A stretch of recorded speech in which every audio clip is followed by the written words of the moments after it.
What is up everyone, I hope you're all good. I've just been doing a bit of maintenance on the little bowl behind me here that I set up, 2-3 weeks ago? And I thought I'd visit the comment section of that video and just see what everyone was talking about in there really. And loads of you have been asking about the little filter that I'm running on it. Now I didn't mention anything about it in the video, but it's an Oase Filtosmart 60. Yeah, an Oase Filtosmart 60. Not a sponsored video, but as so many of you have asked about it, I thought I'd give you the rundown of it while I'm cleaning it, strip it all apart, show you what it's all about. So yeah, it's a nice little filter. I think it's a great filter for tiny little tanks. It's actually one of the smallest filters I can find on the market. Well, external anyway. So I've switched it off and I'm just going to take it out so that we can have a bit of a better look at it, to be honest. And probably drip water everywhere. There we go. So these filters are fairly simple, to be totally honest with you. All you've got is two little elbows. If I take them off and show you, you've got two little elbows like this. So they're just a sort of 90-degree bend. Normally these would have on a normal filter like an up and over. You could make this into an up and over really easily by just getting another elbow to fit on there, but you don't generally need to. They also can get a bracket so that you can fit it to the side of a rectangle or a square aquarium, and that just hangs this little filter then on the side of the aquarium. It comes with a standard grill so that nothing gets sucked up into there. I actually cut this down to fit onto my aquarium. It comes with a lot longer one, and I actually run a little bit of foam that you can see inside there to stop any shrimp babies going up into the filter. Now they do come with suction cups as well, because obviously on a standard aquarium you'd want to stick these to the side of the aquarium, but I don't run them on the bowl. I just literally have cut the piping so that it's small and it runs straight into the tank. Like a standard external filter, all the electrics are housed down in this little box that sits beside or below your aquarium. Now I'm just going to put that bucket there because this will obviously be full with water. Now you've got two locking clips, one on one side, one on the other. You just push them to the unlock position and it does just pull off and open up.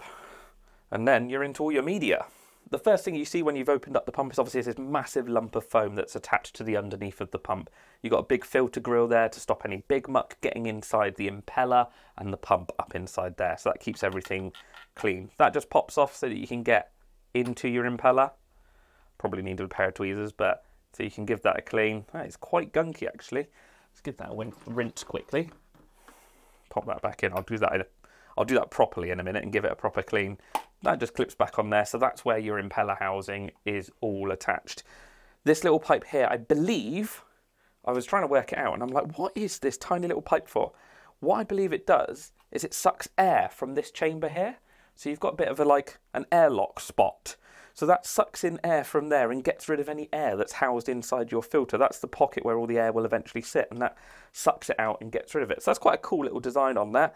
And that's it on that. That's as simple as it gets. This little cap here is for filling it. So you undo that and you fill the filter through that so you can get the filter sort of primed and ready with that.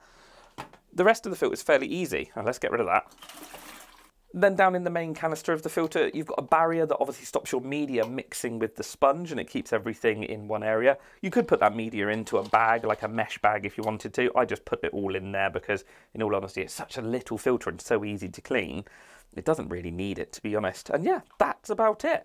Your sponge obviously sits back down inside there, the head unit clips on, and it's as simple as that. The amount of biomedia you can fit in here is insane. Do you know what, actually, let's do it. Let's take that out and show you how much media you get. Let me just pour this water away quickly. Right, with all the water poured away, here you go. This will show you. That is a lot of media. This is obviously designed for a 60-litre aquarium, and that is a lot of biomedia that you get in there for what essentially is going to be a small tank. That's, I think, why these filters do so well. They just focus on pure biomedia. You could obviously fit other things into here. You could fit different biomedias. You could fit carbons and different phosphate reducing pads if you wanted to, but for a tank like this, especially something like the boost bowl, did I call it well, whatever it's called. Like I say, that barrier just slides back into there, clips down, and you're ready to go. Such a simple, easy filter. I sort of didn't think this through. I've got to get all this back into there now. I could do with a scoop. No, hang on. Let's old-fashioned way. So yeah, there's nothing complicated about it.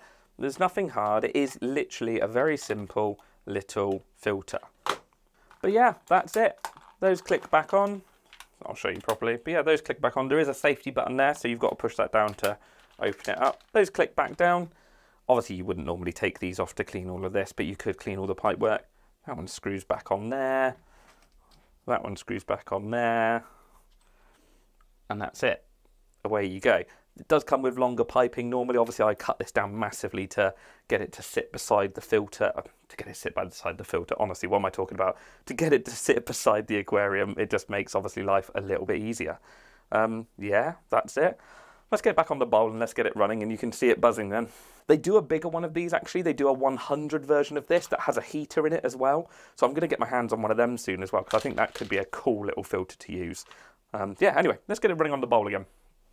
Yep, so this one literally is cut so that it just sits beside there. The inlet goes behind that rock at the back somewhere there.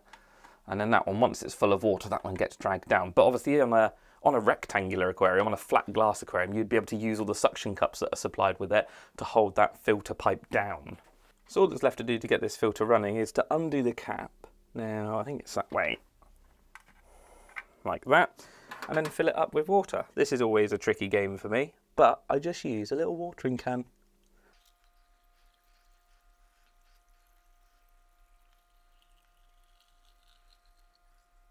So that's full. You could use a jug, I suppose. That would work just as well. I just find the little watering can works a treat. Cap back on, so that's now full. And then it's just left to turn it on. Now, we'll probably have a little bit of air to purge out the system, because obviously I've just taken it apart and filled it with air. There you go. So it's going to make a horrible noise for a couple of seconds while it purges out all that air through that little air line that I showed you earlier in the video. It will purge all the air out of that, and then you're done. I've kept it raised out of the water so you can see how much flow comes out of it. But for a tiny little filter, and this isn't even running at full capacity yet because of the air bubbles inside it.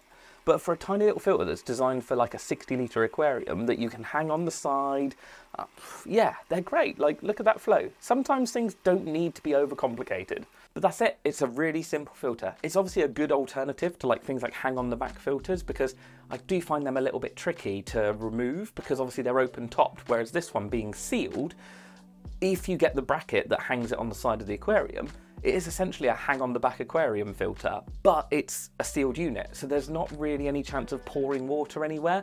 So I do quite like that when you compare it to the hang on the back filters. Hang on the back filters are still good. I do run a lot of them and I do like them. But yeah, there's definitely pros and cons to having one of these over a hang on the back filter. That's it. I wanted to get this video out there so you guys and girls can see what they're all about and see how they work and see if it's the right fit for you.